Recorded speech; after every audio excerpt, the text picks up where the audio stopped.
El capítulo 12, exégesis bíblica como investigación. Vamos a la página 91, tratemos de ver rápidamente los pasos que comprende este tipo de investigación. Página 91. Los ejemplos que hemos comentado, hermanos, Colosenses capítulo 2, Apocalipsis capítulo 22, 14 anoche, podrían ser encuadrados en este tipo de investigación bíblica. Notemos el primer paso, establecer el texto original. Para ello, aquí se enumeran a diferentes fuentes que sirven como texto original. De paso, ustedes observen, hermanos, aquí hay un párrafo, si ustedes me acompañan, está en bastardilla. Un ejemplo es la así llamada coma juanina, coma Joaenum. 1 de Juan, capítulo 5, versículos 7 y 8. ¿Lo tienen allí? En sus apuntes, en la página 91, casi en el centro de la página. Está en bastardilla. Coma Joaenum, o coma juanina. Bueno, este es un texto que se ha reconocido como espurio. Es decir, en nuestra Reina Valera 60 figura como tal, un texto bonito dedicado a la Trinidad, pero no existe en los manuscritos griegos originales. De allí que en otras traducciones ya se ha depurado. Hagamos la prueba. Alguien que no tenga la Reina Valera 60. A ver. Primera de Juan, capítulo 5. Versículo 6 al final dice, y el Espíritu es el que da testimonio, porque el Espíritu es la verdad. Dice luego el 7, porque 3 son los que dan testimonio. ¿Cómo dice? Leemos. Venga, mi hermano, venga acá a leer en voz alta, por favor. O acá está el micrófono, gracias. Eso es. Seguimos el consejo de leer en voz alta, sí. Ok, excelente. 5, 7 y 8. Ok. Dice, y el Espíritu es el que da testimonio, porque el Espíritu es la verdad. No, Primera de Juan 5, 7. Oh, Primera de Juan 5, 7. Primera de Juan 5, 7. Y el Espíritu es Primera de Juan 5, 7. Ok, ese es el 6, versículo 7 ahora. 7. Y el Espíritu es el que da testimonio, porque el Espíritu es la verdad. Muy bien, 6 del final. Porque 3 son los que dan testimonio, en el cielo, el Padre, el Verbo y el Espíritu Santo. Agradezco a mi hermano, pero sigue siendo la misma lectura que tenemos acá. Sí. No está depurado el texto. Alguien que tenga diferente. A ver, venga mi hermano acá. En voz alta. Si lo tienen diferente, si tienen la misma no hace falta leerlo, hermanos. Dice, porque 3 son los que dan testimonio. Ok, ¿qué más? ¿Qué más? Sígale. ¿Qué dice a continuación de ello? Allí, y el Espíritu, y el agua, y la sangre, Eso. y estos 3 están de acuerdo. Eso es, exactamente. Muchas gracias, mi hermano. Si ustedes notan, el hermano leyó bien, versículo 7, porque 3 son los que dan testimonio. Lo que sigue hay que depurar. En el cielo, el Padre, el Verbo y el Espíritu Santo, y estos 3 son uno. Y 3 son los que dan testimonio en la tierra. Toda esa porción hay que depurar. Como bien leyó el hermano. Lo que viene ahora está correcto. El Espíritu, el agua y la sangre, y estos 3 concuerdan. Eso se llama coma juanina. Es el agregado en la carta de Juan. Otra vez, leemos el texto correcto. Porque 3 son los que dan testimonio. 2 puntos. El versículo 8 ahora. El Espíritu, el agua y la sangre, y estos 3 concuerdan. ¿Sí? ¿Me siguieron, hermanos? Esto es para hacer una depuración del texto. Las razones, pues, lo deben justificar con una investigación. Buscando los textos originales, que es lo que queremos ver acá. Seguimos otra vez con el manual. Los textos confiables para el Antiguo Testamento, tenemos aquí en los apuntes, aparece Eliger K. y W. Rudolph, Biblia Stuttgartensia. Efectivamente es el Antiguo Testamento hebreo, es la mejor edición que tenemos hasta el momento. Está puramente en hebreo. Luego para la Septuaginta, avanzamos un poquito más abajo, la última línea, la edición de Alfredo Ralphs, Septuaginta, en 2 volúmenes. Hay una edición en un solo volumen. También la mejor edición del Antiguo Testamento en griego. Ustedes saben, mis hermanos, que ya para la época de Jesús corría la traducción del Antiguo Testamento hebreo, corría la traducción en el inglés de aquella época, que era, ¿qué idioma? El griego, efectivamente. Entonces, ya en la época de Jesús estaba la primera traducción prácticamente universal del Antiguo Testamento hebreo. Era la Septuaginta, es decir, Antiguo Testamento griego. Y la edición respectiva es la de Ralphs, donde trae toda esa traducción. Seguimos. Damos vuelta a la hoja, Nuevo Testamento griego, tercera edición de Sociedades Bíblicas, y la de Nestle y Alan, el Nuevo Testamento griego, que es esta edición que tenemos acá en rojo. Esto está con inglés también, puede ser útil. Paso número 2, establecer la traducción. Hermanos, como todavía ustedes no han tomado materia de griego, creo que prácticamente en su totalidad, cuando en su momento se den clase de griego, esto se va a ver más en detalle, de que podamos trabajar con esas herramientas. Me complace ver, por ejemplo, a mi hermano, yo lo quiero presentar, no conozco su nombre, pero él me está mostrando, y por ahí subrayó también, su Nuevo Testamento interlineal, griego-español de Francisco Lacueva. Usted lo puede mostrar, mi hermano. Y así como él se gastó su dinerito y lo compró, este es el texto de estudio que estamos dando en Lindsay, el Nuevo Testamento griego interlineal. Y él lo está usando, y está leyendo, está viendo, y hermanos, y se gastó un dinerito y tiene su bolso y lo lleva, no lo anda luciendo. Apenas lo comento para que veamos que es un texto accesible, lo podemos tener. Y hermanos, si nos preciamos de estudiosos de la Biblia, sería bueno que tengamos un texto así. De paso será el texto de estudio básico y manual cuando se vea griego en su momento. Entonces, en cuanto a la traducción, aquí es donde hay que estudiar vocabulario y gramática. Paso número 2. ¿Estamos, no? Hay manuales que nos dicen cuál es la comprensión de la palabra tanto hebrea como griega. Los manuales respectivos, aunque están en inglés. Es un léxico hebreo-inglés del Antiguo Testamento de Francis Brown, Driver y Briggs. Es uno de los mejores que hay. Reitero, es un léxico o diccionario del hebreo, de la palabra hebrea y su traducción correspondiente. En este caso al inglés o al español si hacemos la retraducción del inglés al español. Otro más conciso es el de Holaday, que aparece acá también.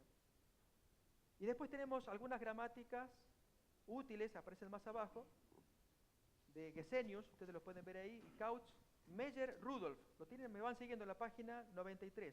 Ese texto ya está en español, Ediciones Clie lo tiene. Si a alguien le interesa gramática en hebreo, se puede conseguir el texto de Rudolf Meyer. Luego Blas y Dana, otro texto en español también, si ustedes me siguen, antes del paso 3, en la línea más arriba, Manual de Gramática del Nuevo Testamento Griego, de la Casa Bautista de Publicaciones, Dana y Manti. Otro buen texto en español para aprender griego. Y hermanos, junto con estas traducciones de los originales griegos a nuestros idiomas, tenemos las traducciones bíblicas. Yo les invito a que me sigan en la página 92, arriba del paso 2, donde dice las personas que no pueden leer los textos bíblicos en sus idiomas originales. ¿Me van siguiendo? Sí. Página 92. Bueno, esa porción hacia abajo debiera estar en el paso 2. Reitero. La partecita que dice, las personas que no puedan leer los textos bíblicos en sus idiomas originales deberían comparar, bueno, toda esa porción, ese párrafo largo hasta el paso 2, debe estar en el siguiente paso, paso 2. Hagan una flecha y pónganlo en el paso 2. Leemos entonces el trozo completo. Deberían comparar diferentes versiones bíblicas en diferentes idiomas si es posible. Esta comparación, junto con un estudio de notas marginales o pie de página, sugerirá el texto considerado más auténtico. Naturalmente, las traducciones bíblicas serias y no las populares deberían usarse para este estudio comparativo. Las versiones modernas pueden ser mejores que las antiguas, porque usan manuscritos que no estaban antes disponibles. ¿Y cuáles versiones se sugieren? La primera, Biblia de Jerusalén. Ahí trae el comentario. La primera Biblia de Jerusalén fue preparada en francés por eruditos católicos. Algunas versiones contienen notas críticas sobre el texto. Hay también notas doctrinales escritas desde el punto de vista católico. En algunos pasajes difíciles, los editores afirman que el texto es espurio y lo modifican, y esto hay que tomarlo con mucha cautela. Mi apreciación respecto de la Biblia de Jerusalén, ustedes la tienen acá, es esta. Entiendo que es la mejor traducción del Nuevo Testamento al español, según el griego original. Es lo mejor que tenemos en el Nuevo Testamento, porque se hace diferencia del Antiguo. Es igual. Ok.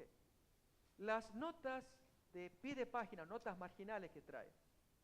Las notas del margen, hermanos, están al costado derecho o costado izquierdo, depende cuando usted lo vea. Están muy buenas, trae referencias bíblicas, la más de las veces. Como también referencias a algunos apócrifos, porque están incluidos los apócrifos en el Antiguo Testamento. Ahí hay que verlo con cautela. Cuando usted lee un libro y allí lo remite al libro de Tobías, hermanos, sabemos, Tobías no es un libro inspirado, pero sirve como referencia para ver en Tobías qué es lo que dice, porque los libros apócrifos traen también interés para conocer el tiempo, la historia, las creencias de los judíos de aquel tiempo. Las notas de pie de página abajo son notas eruditas, pero hay notas doctrinales. Y notas doctrinales desde el punto de vista católico, por allí cuando habla a favor de la Virgen María o cosas por el estilo, usted lo tiene que leer con mucho cuidado. ¿Sí? Usted se da cuenta que este es un punto de vista católico. Y hacer diferencia entre nota erudita, nota crítica se llama así, no que critica, sino nota erudita, estudiosa, y nota doctrinal, hay un punto intermedio donde usted tiene que andar con mucho cuidado, porque de lo crítico lo puede llevar a lo doctrinal. ¿Sí? Entonces, tenemos que leer con mucho juicio, pero están muy buenas las notas. Cuando usted siente que lo están llevando a cómo eran el manuscrito antiguo, cómo se creía antiguamente, eso está muy bueno. En cambio, con el Antiguo Testamento ya hay problemas, porque se toman libertades para decir esto no está de acuerdo o el texto hebreo está corrupto, mejor es seguir la línea de la Septuaginta, eso es una buena postura. O traducciones antiguas, como la Peshito, es una traducción siria antigua, o incluso la latina también que es antigua. Entonces, los autores se toman la libertad de no seguir el texto hebreo, sino hacer una síntesis o una unión, una conflación de diferentes versiones. Está la hebrea, la Septuaginta, la Peshito, la latina y otras, y entonces de allí escogen la mejor lectura, cuando en verdad lo que se debería hacer es seguir más fielmente el hebreo y poner abajo, bueno, el griego dice esto, la siríaca dice lo otro, la latina dice más allá, pero el hebreo dice esto. Mantener el texto hebreo, ¿sí? Así que hay diferencias con respecto al Antiguo Testamento, pero las notas críticas, otra vez las de abajo, son muy buenas. Es un manual pesado, pero uno puede leerlo, por lo menos en el Nuevo Testamento, con confianza. Es lo que acá la autora quiere expresar.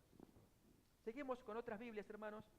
La Nueva Biblia Española, publicada en 1975 por Alonso Schockel. Es uno de los eruditos. Muy buena traducción también.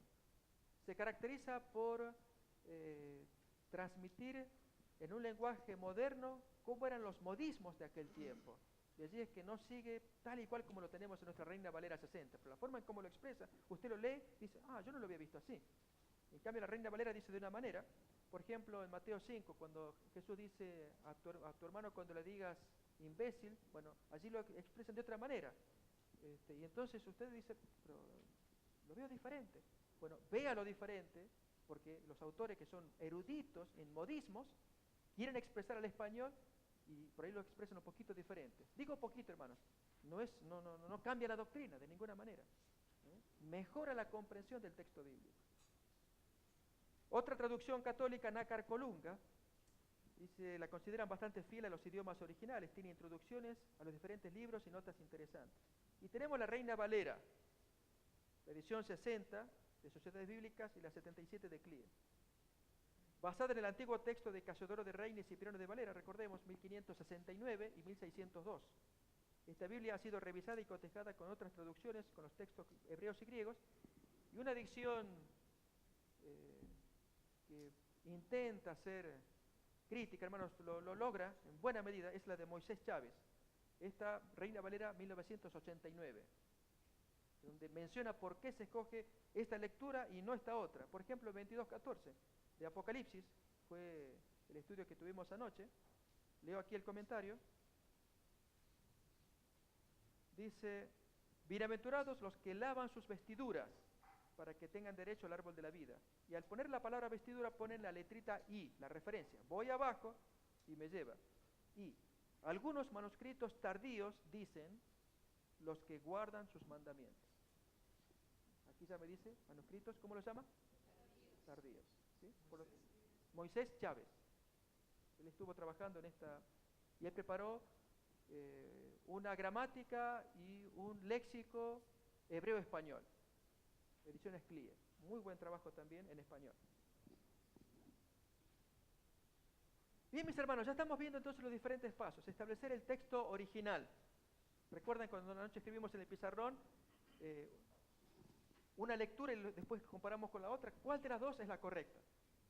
Después establecer la traducción. Para establecer la traducción es bueno usar diccionarios. Macario, y que pusimos acá, ¿qué significa felices? A ver, busco en un diccionario griego, español o griego-inglés. Macarioi, acá dice bienaventurados, dichosos, o la expresión en inglés también. Entonces ya estoy uniendo palabra por palabra, hacer la traducción de cada palabra. Siguiente paso, paso número 3, página 93. De paso, hermanos, gastamos tiempo acá, tal vez más que en los otros tipos de investigación, porque yo desearía fomentar, ¿qué cosa? La investigación, ¿qué? Alguien que me saque la palabra de la lengua. La investigación bíblica. ¿Sí? Porque hay otro tipo de investigaciones y son muy buenas. Investigación de campo. Anoche un par de hermanos me trajeron un problema que están viviendo en su iglesia. Problema serio e interesante a la vez para investigar. Y yo a los hermanos les animo a que ellos investiguen y trabajen hasta que descubran la naturaleza del problema, vean las derivaciones, ellos propongan soluciones y traigan un escrito. No lo van a solucionar necesariamente, pero es una propuesta de solución, una investigación de campo. ¿Sí?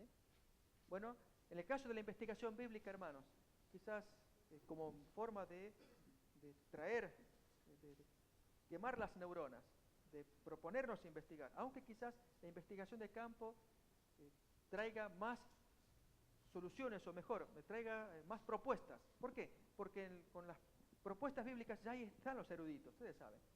Profesores, doctores, en fin, gente que están muy versados en idiomas griego, hebreo, que podemos estudiar, como el caso del doctor Hassel. Alguien me comentó acerca del santuario, Hebreos capítulo 8, 9, 10, 13, que anoche vimos, los 10 usos de la palabra santuario en el libro de Hebreos, si hay algún material al respecto. Y uno de los mejores autores que tenemos, ya fallecido, es el doctor Hassel. Hermanos, nosotros somos simples, hermanos humildes, sencillos, como para competir con un hombre de esa estatura, intelectualmente hablando. Entonces, la investigación de campo quizás pueda producir más, haciendo la comparación con la investigación bíblica. La investigación bíblica hay gente formada para ello. La investigación de campo quizás es diferente. Pero no obstante, hermanos, yo desearía que nos introdujéramos en la investigación bíblica. ¿Por qué? Porque como pueblo de Dios tenemos que dominar la palabra de Dios. Aunque otros eruditos la conozcan, ellos hayan escrito buenos materiales, nosotros tenemos que descubrirlo por nosotros mismos. ¿De qué me sirve que otro lo haya descubierto y yo no esté al tanto de ello? Ya sea que no lo haya leído. Por ejemplo, Colosenses capítulo 2, el tema que hemos estudiado acerca de la naturaleza del sábado, si era sábado ceremonial o sábado semanal. ¿Sí, hermano? Bakioki lo estudió.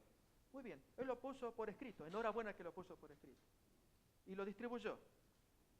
Pregunto, hermanos, ¿algunos de ustedes habían escuchado algo respecto del sábado semanal antes?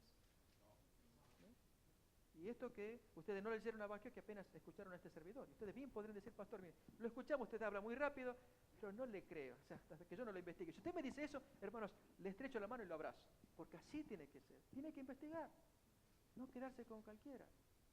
E incluso más, investigar la otra postura de los sábados ceremoniales. ¿Por qué sábados ceremoniales? Vamos a ver. Eso dice el comentario, es cierto que lo dice, hermanos, porque hasta ese momento era la mejor luz que teníamos. Ahora, felizmente, la nueva edición del comentario agrega una nota adicional a Colosenses capítulo 2. Y entonces ahí se empareja la cosa y esto también. Sí, hermano, si me puede ayudar. ¿Es así? Por lo menos 2 tipos de investigación, ya vamos a ver a otros más todavía, que quedan pendientes, algunos que yo deseo que sean fáciles para ustedes, para que si ustedes rindan un trabajo escrito. Tercer paso, estamos en la página 93. El tercer paso trasciende la simple traducción del texto. Ahora se hace la pregunta, ¿qué significan estas palabras? Dijimos, recuerdan, a ver, las anotamos acá.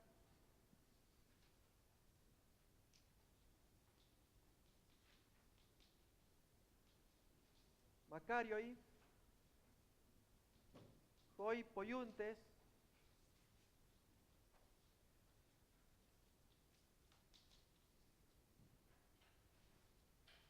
tas entolás autú.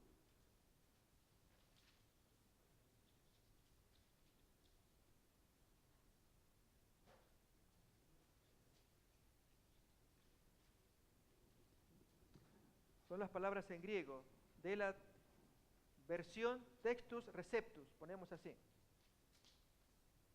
Y entonces analizamos palabra por palabra. Esto significa felices, buscamos el diccionario. E incluso, como esta no es la palabra que interesa, la porción que interesa es esta. Esto que está acá, esto es lo que es diferente. La otra, el otro manuscrito que dice lo mismo, Macario y Hoi, Plinontes. Ponemos Plunontes, Tas, Stolas, Autón. Dijimos, esto es los que hacen o guardan, cumplen. En Tolás es mandamientos. Y aquí abajo, esto es lavar, lavan. Stolás es ropas. Y esto es un artículo, más bien es un pronombre. Los mandamientos de él y aquí las ropas de ellos. Así que esto es de él y de ellos. Entonces, estudiar estas palabras, esta que está, que estoy subrayando doble, son las que corresponden. Lo ideal es averiguar cómo es el uso de estas palabras en una concordancia. ¿Cuántas veces aparece esta palabra?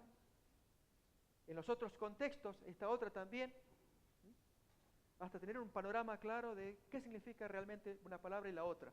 Y luego en el trabajo final, expresar, ustedes observen, mis hermanos, que acá lo que hizo el escritor, si este es el original, fíjense, en este lo que hizo fue en lugar de poner Plinontes, cambió las letras. Aquí las letras estas son iguales. Ntes es igual y la P es igual. Entonces, en esta porción vino un cambio. Acá lo mismo. Esto es igual, Tolás. Y entonces, siendo este el original, aquí hubo un cambio. ¿Sí? Y verificamos los cambios para que se establezca la correcta traducción. Seguimos leyendo, hermanos. Página 93. Además, debe investigarse el significado de palabras importantes comparando su uso en otros textos y reparando en lo que dicen los diccionarios teológicos. Hablemos de las concordancias. Damos vuelta a la página 94. Para este análisis, una concordancia en griego o hebreo es más útil que la concordancia española. La concordancia en griego, si a alguien le interesa el tema, hermanos, que más recomiendo es la de Hugo Peter. Está en español. Concordancia greco-española se llama. Y no la de Caribe, Danger. ¿Quién tiene la concordancia de edición Caribe? O la de Sloan también. ¿Quién? ¿Tenemos esta, hermanos, en nuestros hogares? La edición Caribe es la concordancia de todas las palabras en español, de la Reina Valera 60. ¿Sí? La tenemos. Está buena, pero está en español. Mejor es este está en griego. O sea, toma las palabras griegas y las va reproduciendo. Todo está en español. Por supuesto, la palabra está en griego, se lee en griego también, se pone la transliteración en español. Y uno puede seguir esta concordancia, es la que acá se menciona. Página 94.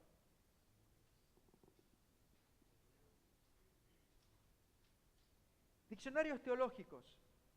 Pasamos al siguiente ítem. Los diccionarios teológicos y otros libros que contienen estudios sobre palabras son importantes para el proceso de exégesis o interpretación. Sin embargo, siempre debe recordarse que sus autores, tal como el que está haciendo exégesis, tiene ciertas presuposiciones, lo cual puede alterar o distorsionar el significado del texto. Esto es muy importante, hermanos. Usted va a leer un diccionario. A ver, hermanos, yo les pido, si quienes tienen diccionarios teológicos en su casa, que citen, si tienen, a ver, citen algún autor. El hermano al fondo, en voz alta. Ok, muy bien. Otra edición de diccionarios teológicos que tengamos en casa. No, diccionario teológico. Entonces hay varios, hermanos, ¿eh? Hay alguno popular como el de Samuel Vila, uno de tapa negra, después un diccionario ilustrado también, tan bonitos, pero cuando vamos a leer diccionarios teológicos, recordemos este consejo. ¿Cuál? Que podemos encontrarnos con presuposiciones del autor, que pueden distorsionar o alterar el contenido del artículo. Y por lo tanto, hermanos, no nos casemos con cualquiera. De hecho, como pueblo adventista, somos cuidadosos al leer literatura de otra fuente que no sea adventista. Y aún, hermanos, aún dentro del adventista, tenemos algunas dificultades también. Prueba de ello es la publicación de este material Recibiendo la Palabra, de Samuel Corantin Pipín, donde allí este pastor africano muestra alguna problemática que tenemos dentro de nuestras filas respecto a la publicación de materiales controversiales, especialmente materiales teológicos que siguen la línea histórico-crítica, una línea de pensamiento teológica, que es extraño al pensamiento adventista. Está pasando, así que en suma debemos ser cuidadosos con lo que leemos, ¿sí? Hay autores que son confiables, hay otros que quizás no lo sean tanto, aún dentro de nuestras filas. Muy bien, paso número 4, seguimos avanzando con los pasos. Establecer interrelaciones literarias. Debe hacerse la pregunta, ¿qué relación tiene este pasaje con el resto del libro? ¿Es parte de un discurso, o de una historia, o de una profecía? ¿Es poesía o prosa? Hermanos, si no establecemos esta relación literaria, podemos tener problemas a la hora de interpretar un texto. Es lo que pasó con Galileo Galilei. O mejor dicho, el problema que tuvo la Iglesia Católica, los dirigentes de aquel tiempo, cuando hicieron abjurar a este astrónomo. Galileo Galilei estaba entusiasmado con la teoría heliocéntrica de Copérnico. Esto significa que Helio es el Sol, es el centro en la rotación de los otros planetas. Hasta ese momento se había seguido la teoría geocéntrica del astrónomo Ptolomeo, del siglo II. Cuando Copérnico lanza su teoría, hermanos, fue un sacudón. Un estudioso de las estrellas, que él sostenía como teoría que no era la Tierra el centro, sino el Sol, alrededor del cual giraban los otros planetas. Galileo, cuando perfeccionan cristales que alguien había inventado, él los trae, los amplía y observa que Copérnico tenía razón y comienza a publicar sus ideas.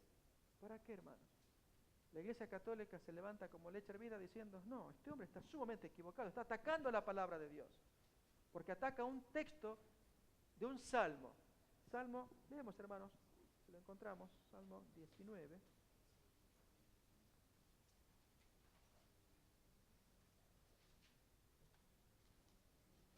Capítulo 19, versículo 9. Y ahora vamos a hablar de la naturaleza del texto bíblico. Recuerden que para establecer una traducción hay que fijar cuáles son las interrelaciones literarias. Voy a interpretar un texto bíblico. ¿Y ese texto qué es? Es profecía, historia, poesía. Y la Iglesia Católica, para contradecir a Galileo, usó un texto bíblico, hermanos. Y dijo, la Biblia dice esto y tú con tu ciencia tienes que estar absolutamente equivocado. Y vamos a leer el texto bíblico y díganme, hermanos, si hay contradicción entre este texto y el texto de Galileo. 19. Los cielos cuentan la gloria de Dios y el firmamento anuncia la obra de sus manos. Un día emite palabra a otro día y una noche a otra noche declara sabiduría. No hay lenguaje ni palabras, ni es oída su voz, por toda la tierra salió su voz y hasta el extremo del mundo sus palabras. En ellos puso tabernáculos para el sol, y éste como esposo que sale de su tálamo, se alegra cual gigante para correr el camino.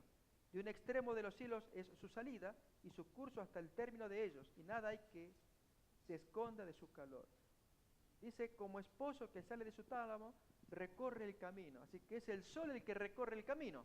Por lo tanto, ¿cuál teoría supuestamente sería la correcta? Si el sol es que sale a recorrer su camino, geocéntrico. Por lo tanto, Ptolomeo tendría razón, que fue quien tiró la teoría, y todos los otros astrónomos que le sucedieron. En consecuencia, Copérnico estaría equivocado, ¿y qué decir de Galileo? Porque Galileo contradice el texto, porque acá dice que es el sol el que sale como esposo que recorre su camino. ¿Sí? Y en verdad es la tierra la que como esposa, diríamos así. ¿Cuál es el problema de este versículo, hermanos? Gracias, mi hermano. Gracias, mi hermano. Este no es un versículo científico. Esto es poesía. Hermanos, no podemos usar los textos poéticos. ¿Recuerdan lo que habíamos leído acá? Paso 4. Ahora debe hacerse la pregunta, ¿qué relación tiene este pasaje con el resto del libro? ¿Es parte de un discurso, de una historia, de una profecía? ¿Es poesía? Y al decir, versículo 5, y este como esposo que sale de su tálamo, se alegra cual gigante para correr el camino. Efectivamente, usa una figura literaria poética, esposo, tálamo, etc. ¿Sí? Debiéramos ser cuidadosos a la hora de interpretar textos bíblicos. ¿Qué diríamos de aquel otro salmo que menciona que Dios en su amor ama a sus hijos? Y recuerdan ese texto, con sus plumas. ¿Dios tiene plumas?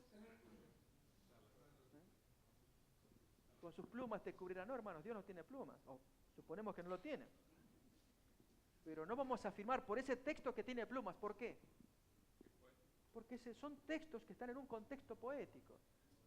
Lo mismo pasa cuando tenemos otros textos, el caso de Apocalipsis, que tiene ciertas referencias apocalípticas.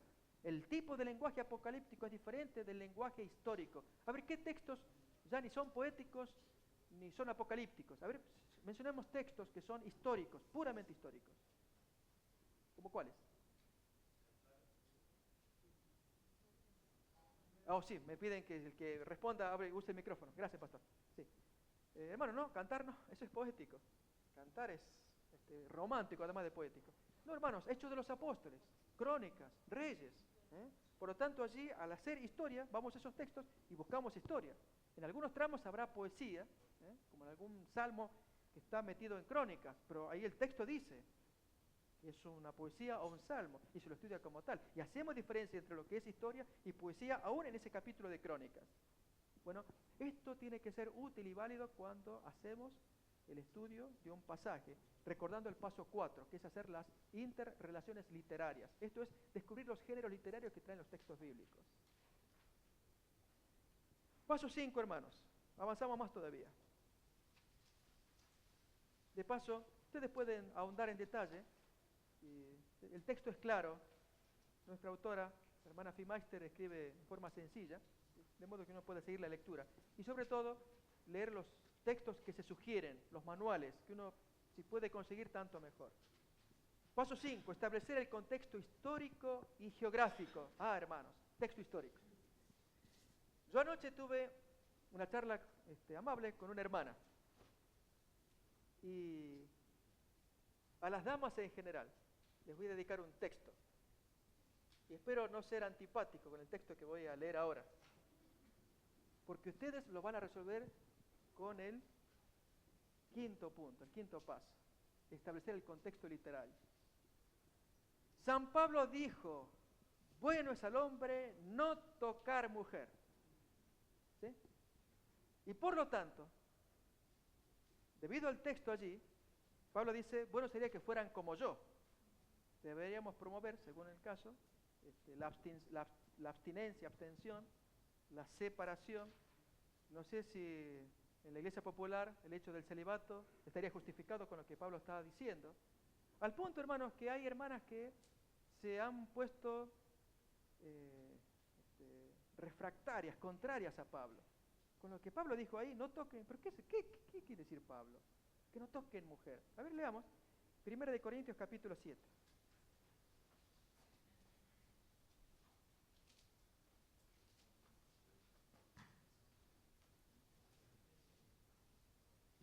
Este es un capítulo que despierta polémica.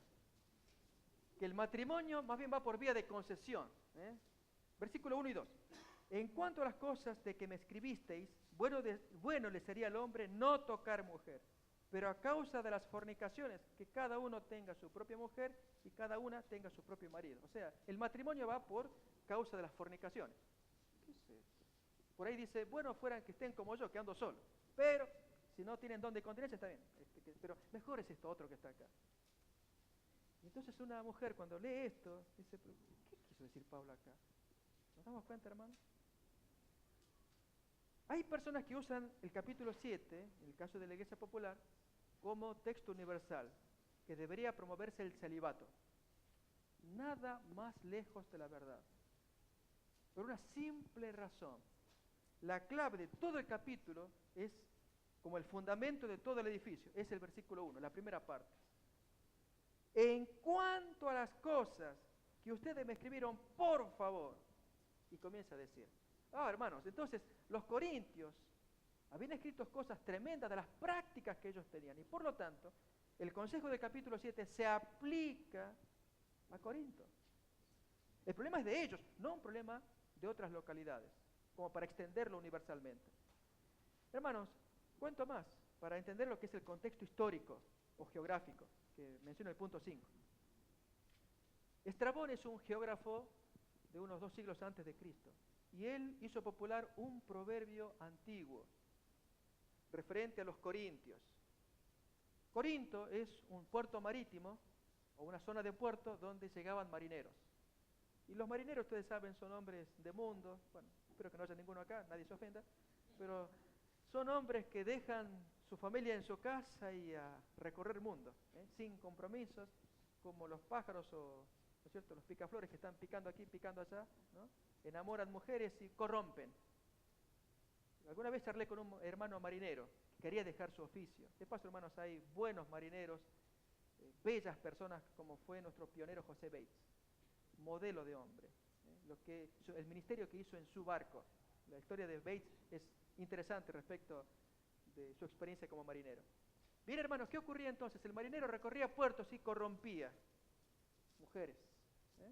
Solo que Estrabón largó un proverbio, que era tan corrupto Corinto, el proverbio dice, que no es para cualquier marinero un viaje a Corinto. ¿Qué significaba? Que entraba a Corinto y en lugar de corromper, él salía corrompido. Hermanos, dicho en forma más popular, hay un dicho que dice por ahí que Barcelona es tan corrupto, ¿no hay nadie español acá? Hay que cuidarse. Es tan corrupto que ni el diablo entra en Barcelona. Bueno, hermanos, esa es la idea que nos da de Corinto. Era muy corrupto, que los marineros ahí hasta ellos salían pervertidos, en lugar de pervertir a alguien. Bueno, si es así Corinto, y hermanos, lo confirma el resto de los capítulos de Primera de Corintios. Recuerdan cuando los de Cloé le pasan informes a Pablo, y que había disensión, herejía. Capítulo 5, la mujer que toma la madrastra y que la iglesia ya está envanecida, no interviene. La teoría de la tuerca y el tornillo del capítulo 6, que el cuerpo masculino y el femenino están hechos el uno para el otro, la vianda y el vientre mencionan, pero no es así, ustedes están confundidos, no es así. El cuerpo es para el Señor, huyan de la fornicación. Problemas con la Santa Cena en el capítulo 11. Hermanos, cuántas situaciones que hay en Corinto. Por lo tanto, como el tema de la sexualidad estaba muy avanzado, era un problema grave en esa iglesia, Pablo dice, en cuanto a lo que ustedes me escribieron, por favor, ustedes no toquen mujer. Era para ellos el mensaje. No lo podemos extender en forma universal. Por lo tanto, aquellos hermanos, sobre todo en la iglesia popular, que se apoyan en Corintios 7 para hacer que sea una norma universal, que debería promoverse el celibato en la iglesia. No están haciendo justicia al contexto histórico. ¿Entendemos, hermanos? A esto se refiere este punto. Leemos otra vez. Paso 5. Este paso del exégesis considera el contexto histórico y geográfico del pasaje. Pregunta, ¿qué estaba ocurriendo en el momento cuando se escribía este pasaje que podría explicar el texto? ¿Cómo era en el clima y la geografía del lugar donde sucedió el evento? Se necesita información histórica para iluminar el texto. Entonces, si alguien desea hacer un trabajo al respecto, a la hora de buscar el texto griego, bueno, muy bien, uno busca el texto, sí, está así, no hay problemas textuales. No hay problemas con las traducciones, tal y cual. Pero sí hay dificultades al identificar el contexto. Entonces, ahí hacen falta aportes. Yo mencioné lo de Estrabón. Uno podría aportar allí y enriquecer la calidad del escrito. Porque, hermanos, ustedes cuando ponen pie de página se llama, que son las referencias. Ustedes hacen su escrito y abajo ponen la referencia. Que había un proverbio viejo dedicado a los corintios, escrito, dicho por, o publicado por tal autor, antiguo. Y lo ponen. Y el hermano o la persona que lee el texto dice, bueno, este hombre investigó. Y yo no sabía lo de Estrabón. Interesante. Esto me da alguna herramienta cuando yo cite el caso y a ver dónde está la referencia. Usted busca el texto donde lo puede encontrar y lo cita para hablar de los problemas de Corinto. Bueno, todo ello, hermanos, puede estar escrito en un informe. ¿Sí? Usted lo redacta, lo publica y hace una contribución. ¿Sí? Avanzamos. Se necesita información histórica para iluminar el texto y sugerir explicaciones acerca de lo que se dijo u ocurrió hace siglos. Es importante tener un conocimiento de la situación sociopolítica y económica de la época para la comprensión del texto. También un conocimiento de la geografía y clima de la región, así como de las costumbres de la gente. Todo esto ayuda a darle una vista al texto bíblico. Se menciona la arqueología bíblica, página 97, otro punto que enriquece la comprensión del contexto de aquel tiempo. Paso sexto y séptimo, así vamos dejando este capítulo de la exégesis bíblica. Establecer el significado teológico original. En este paso de la exégesis, recordemos la palabra significa interpretación, la pregunta es, ¿cuál era el significado religioso y teológico del texto para la gente que lo escuchó o leyó cuando fue dado originalmente? Y entonces sí, allí hacer la comparación con la comprensión teológica del propio estudiante. Hermanos, cuando uno va a abordar un texto, un estudio bíblico, un texto bíblico, debe imaginarse cómo lo entendieron los cristianos de aquel tiempo. Porque hay un salto de casi 20 siglos entre el Nuevo Testamento y nosotros. Y no podemos leer con los anteojos del siglo XX o XXI textos que fueron escritos para el primer siglo o que terminaron en el primer siglo. Como hay 20 siglos de distancia, no sea que al leer el texto bíblico, hermanos, yo tenga mis ideas del rock y cuánta cosa. Hay personas que cuando leen el texto bíblico y asocian con cosas modernas, cuando allí no había ni noción de lo que es el rock and roll. Sí había problemas con la música, podemos decirlo que sí. ¿Sí? Entonces, como el alcohol, el vino, el consumo de alcohol. Es un problema que fue durante mucho tiempo, pero hay problemas que son modernos. Por lo tanto, el paso sexto es tratar de ver cómo lo entendió aquella gente, para que luego yo haga mi aplicación para nuestros días, que es el paso séptimo. Último paso. Una vez que se ha determinado el significado para la gente que recibió originalmente el mensaje, o se cantó el salmo, o oyó la profecía, puede extraerse el significado de la base bíblica. El último paso de la exégesis aplica ese significado teológico a la iglesia del presente o al cristiano en forma individual. Así, hermanos, tenemos un panorama de lo que es la exégesis bíblica. Ojalá algunos de ustedes quisieran investigar ese terreno, algún texto bíblico y trabajar en ese sentido. Lo que sigue, hermanos, capítulo, página 98, 99, es la presentación de la exégesis. Ustedes lo pueden leer allí. La investigación descriptiva o investigación de campo, lo que tenemos acá. Ya lo vimos anoche, si hay hermanos que quieran trabajar, yo lo que voy a invitar es que vamos a avanzar, así no repetimos lo que vimos anoche, con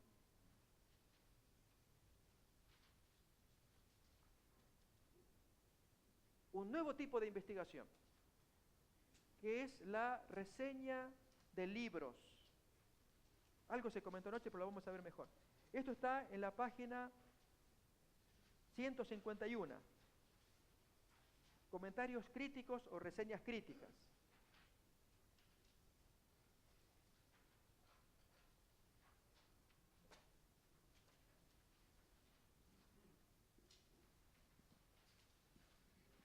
Este es el que yo les recomiendo, hermanos, a aquellos que no quieran trabajar con textos bíblicos. Así que estamos viendo los estudios, hermanos. A ver, recordemos. Tenemos la investigación bíblica, que es un texto cualquiera bíblico, que tenga problemas. Tenemos la investigación de campo, un problema que haya en la iglesia, o algo que ustedes quieran investigar que ayude al crecimiento de la iglesia. ¿Cuánta gente estudia la escuela sabática? ¿Cómo ayudar a la clase de escuela sabática? Es una investigación de campo. Hay que hacer entrevistas, encuestas, muestreos, por ahí estadísticas también. ¿Cómo era la clase de escuela sabática en un periodo dado? Tal vez era por influencia del maestro de escuela sabática. Y cómo el siguiente maestro de escuela sabática da la lección de otra manera, o la dirige de un modo que no fomenta la incentivación, la motivación. Puede ser un factor. ¿Sí? Todo esto para estudiar un campo, que es la clase de escuela sabática. Ayudar para que los hermanos estudien el proyecto de la lección. Aparte de la investigación de campo, vimos también la investigación, caso de estudio se llamó así. ¿Recuerdan el nombre del individuo que estudiamos anoche? Fructuoso, un problema. Y hay un hermano que hizo una tesis doctoral al respecto. Y entonces lo que vamos a ver ahora es, ahora después del recreo, es comentar libros. Cómo hacer una crítica de un libro. Es un trabajo sencillo. Usted tiene un libro pequeño, 100 páginas, el libro que usted quiera, que no sea muy largo para que usted no se agote también. Lo lee completo y va a hacer una crítica al libro. De modo que, hermanos, si alguien no quiere manejar griego o hebreo, lo puede evitar. Si quiere no hacer encuestas y entrevistas, como una investigación de campo también, no quiere hacer una investigación de un caso de estudio. Recuerden, el caso de Jesús es un caso de estudio. Lo hizo Lucas. Era el fenómeno Jesús, un carpintero. El estudio del carpintero y de los seguidores del carpintero. Bueno, en eso consiste el Evangelio de Lucas y Hechos de los Apóstoles. Pero este caso, el que vamos a ver ahora, es criticar un libro. Y que su crítica, que usted pone por escrito, contribuya. Con ello, el hermano que diga, oh, tengo acá este informe escrito por alguien que habla acerca de un libro publicado por la Iglesia Adventista, o por editores adventistas. Y acá lo recomiendan, está muy bueno, lo voy a comprar. Gracias al hermano que hizo un pequeño trabajo y me ayudó, ahora lo aprecio este libro. ¿Sí? Usted puede hacer una contribución en ese sentido. Hermanos, tenemos el recreo, al retorno vamos a trabajar en esta.